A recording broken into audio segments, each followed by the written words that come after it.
Hello, everybody. Welcome to another review for March Martial Arts Madness Month. Where it's almost over. We're gonna do like two more after this, maybe three. I can't remember. We're gonna try to do at least 15 reviews in total, right? So yeah, today on not only Hollywood's recommendation, we checked out the second film in the Detective Dee series, which is called Young Detective Dee: Rise of the Sea Dragon, which came out in 2013. It's 2 hours and 14 minutes long, and it's also directed by Tsui Hark, right?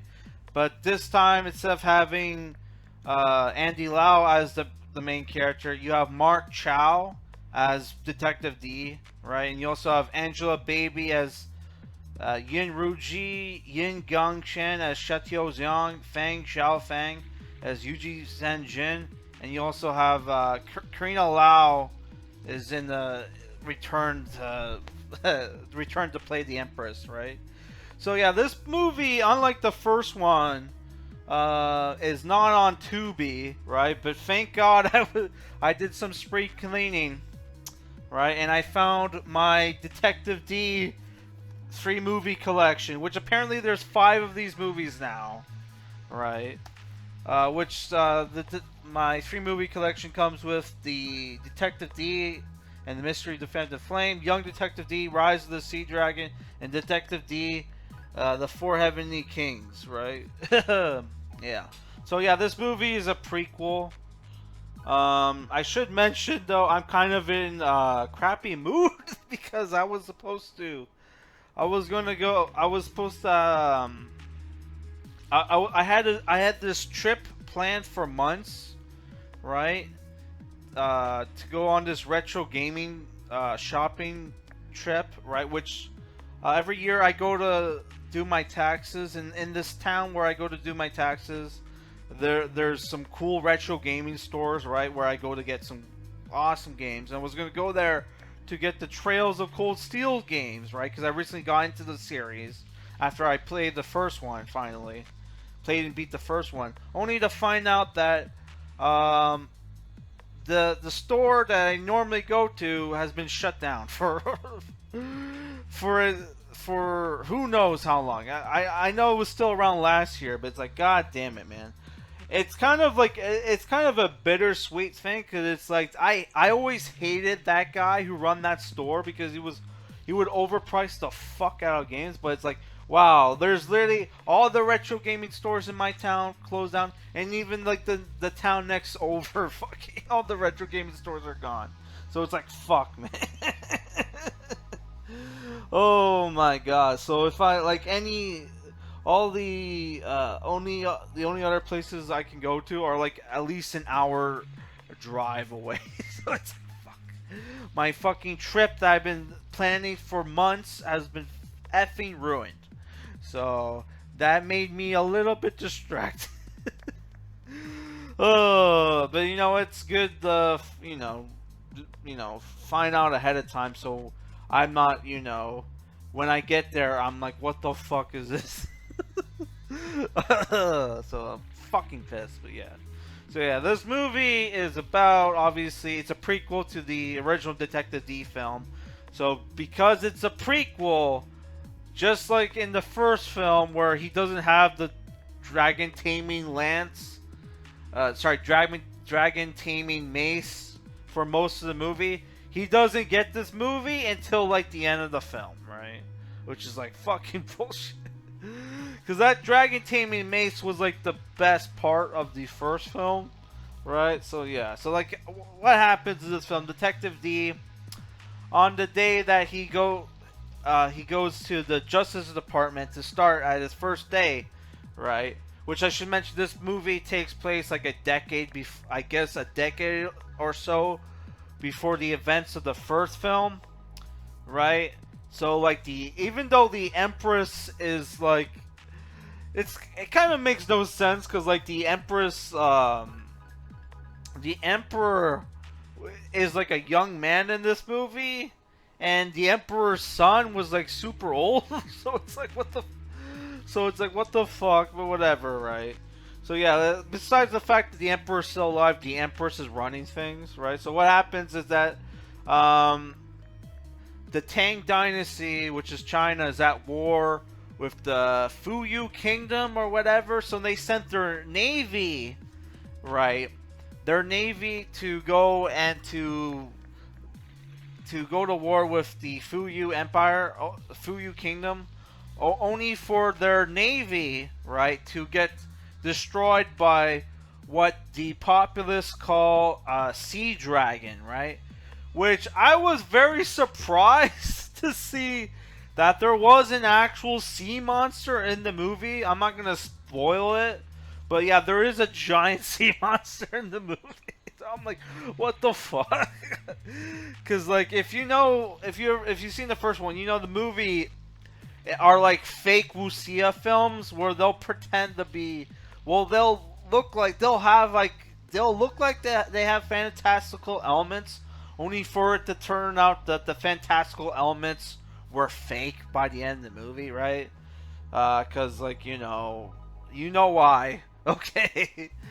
Yeah. So yeah, the Empress charges the head of the Justice Department, which is called the Delisi, which is the person in charge of the Justice Department is Yuchi Fenjin, right? Who's the star of Ice Fantasy, right? That like wuxia TV show, right? Which I was gonna check it out, right? Because when I first got into wuxia shit stuff, right? That show was popular, so I almost watched that show. But yeah, the bad CGI turned me off. But yeah, he's in the movie. And he has red hair for some reason, and he's been charged to solve the case in 10 days, or the Empress is going to cut off his head. So when Detective Dee starts his first day, he like the head of the Delisi is in a very bad mood. Right. So yeah, what happens is that because of the Sea Dragon, the local populace is scared shitless. So to placate the populace, they decide to get the most beautiful courtesan in the city to go to like Sea Dragon Temple to placate the Sea Dragon, right? Which the courtesan is like Yoon Ruji, which is like supposed to be like she's supposed to be like the most popular courtesan, and the reason they chose her is because she doesn't pick like she always turns down her clients, right? Which like the courtesans are kind of like geishas, which this movie is very weird because a lot of Japanese aesthetics in this Chinese film. So I don't know if like at this time period the Tang Dynasty was like kind of had like similar things going on with the Japanese. I don't know, because like the armor that the guards wear look just like samurai armor, right? And like there are fucking shuriken in the movie. The kung fu guys of the Justice Department have like shuriken, and they have like these fucking throwing knives that look like fucking pliers for some reason, right? So that was weird. Yeah, so like what happens is that on the day that like that Detective Dee shows up, he overhears some criminals planning to kidnap a woman, but because he's not familiar with the city, he doesn't have a clue where they're going to go. Only for when he reports into duty at the Dalisi, which is the Justice Department, they have a model of the city, right? He's able to deduce with like this is where the movie I think kind of copied. It's been a while since I've seen the Sherlock Holmes the Guy Ritchie Sherlock Holmes movies, but I think like there's like some scenes in the movie where like I think they were copying them. So like there's this scene where he looks at the model of the city and he's able to deduce that oh, those guys were going to go kidnap the courtesan that was heading for the Sea Dragon Temple. So he steals a horse. He steals like the badge of a Dalisi officer, right? And goes to save the courtesan. Which while that's going on, the a fucking lizard man shows up and tries to kidnap the, you know, Lin Ruji also, right?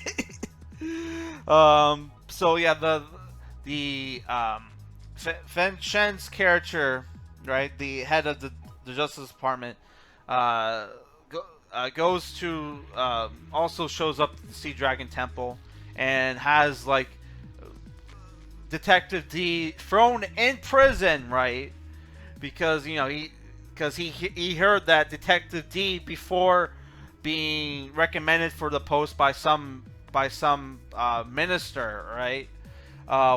Served time in prison, which for some reason you're able to like become a like a police officer despite having like served jail time or whatever. Which the reason why he was thrown in jail, you find out at the end of the movie, was because he exposed corruption in the county, so they had him arrested, right? Only for him to impress the some public minister who got him off, right? Yeah, so he's able to, by befriending a medical helper at the prison, Chateau Zong, he's able to get out of prison, and he is able to he's able to save the imperial court from poisoning, and he's able to get pardoned and to get put on the case, and that's where our characters team up to solve the case of the Sea Dragon Lair, which I'm not going to spoil everything, okay?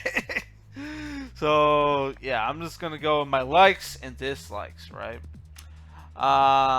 So I thought the main character, Dee, played by Mark Chao. Mark Chao did a decent job, right? He was okay, right? But right, and I really liked the Feng Shaofeng character, Yuchi Fenshen. But it's like,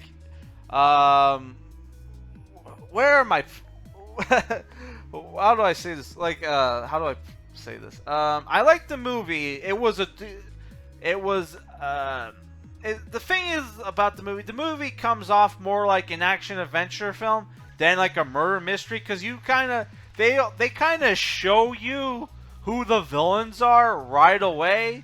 So it's not like with the first film where that's more of a murder mystery. It's not until like the end of the film where you find out who the true bad guys are. Here, pretty much right away who the bad guys are, but they just don't tell you what.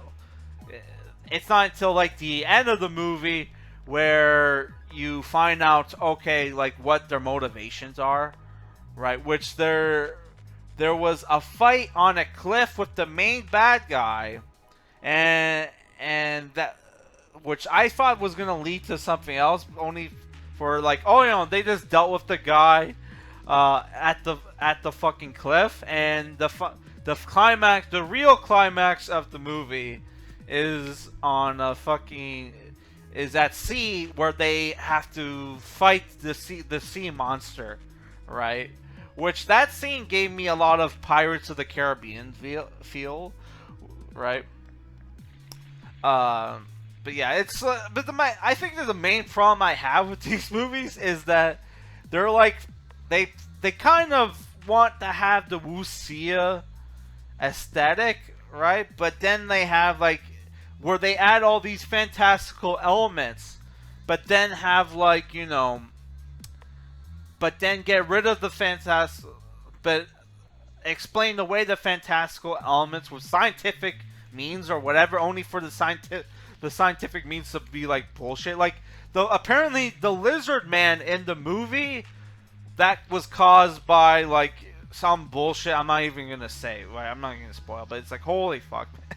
How does fucking Like the guy was completely turned into a lizard man to the point where he can almost breathe on. He could breathe underwater, but I'm supposed to believe, yeah, like bugs did that. It's like, what the fuck? That was fucking dumb, right? And the movie had like tried to be humorous with the how they cured the poison, because apparently like a thing in the movie is like the whole imperial court was secretly being poisoned, and how they treated the poison is the wacky imperial doctor from the first movie, which I don't know if they got the same actor, right? Because he was played by two different actors in that movie. So I don't know if they got the same actor, which he has like a fucking gorilla arm in the movie because he had, I guess, an arm transplant and had to deal with a yeah, had to do with with a gorilla arm while he's waiting for a suitable human arm, right? So he comes up with the remedy. Oh yeah, just drink male virgin urine, and that will cure the disease, right? Which they, to get the emperor to take the medicine, it's like, oh, it's golden soup. Oh my god! Which there's a funny there are not post credit scenes, but I would say there are scenes in the movie where they have like, bonus scenes where they have like where the Empress plays a prank on our heroes by making them drink the bird tongue tea, right? Which she tells them isn't poison, only for it to be actually poison. So they have to drink the fucking like the male virgin tea, right? Which is like, oh my god. Yeah, but let's get on to my other complaints with the movie, right? Though the action scenes I thought were good, right? The action scenes were good. I felt like the main kid, like Detective Dee, got a little overshadowed by the other guy, Yuchi Zen Chen, right? Because like he had the best action scenes in the movie, right? Also, there's a thing where like because Detective Dee can't swim, and they have a sea battle at the end of the movie. They give him like a war horse that can apparently swim underwater. So it's like, what the fuck? I know horses can swim, but like, I don't think they're that good at swimming, or they can swim underwater, right? I think they can wade through water a little bit. I don't fucking know how horses can swim, but yeah, I know they can swim like a little bit. But fuck, man. So that was like, oh, yeah. Though I was actually surprised that they had the fucking sea monster. But yeah, there's bad CGI in the movie. Instead of having using wires for the flying scenes, some of the flying scenes they replaced by CGI. they have CGI ragdolls, so it's like, oh my god, that shit was annoying. But overall, I enjoyed the film. It's not as good as the first one, but it's a serviceable sequel, and I'm looking forward to reviewing the third one, which I'm gonna give this movie 6.5 out of 10. It's definitely worth watching, but unfortunately it's not on Tubi, right? So you're gonna have to hunt down the DVD, I guess, if you want to watch it. Sorry about that. Yeah, so I haven't decided yet what the next movie review will be.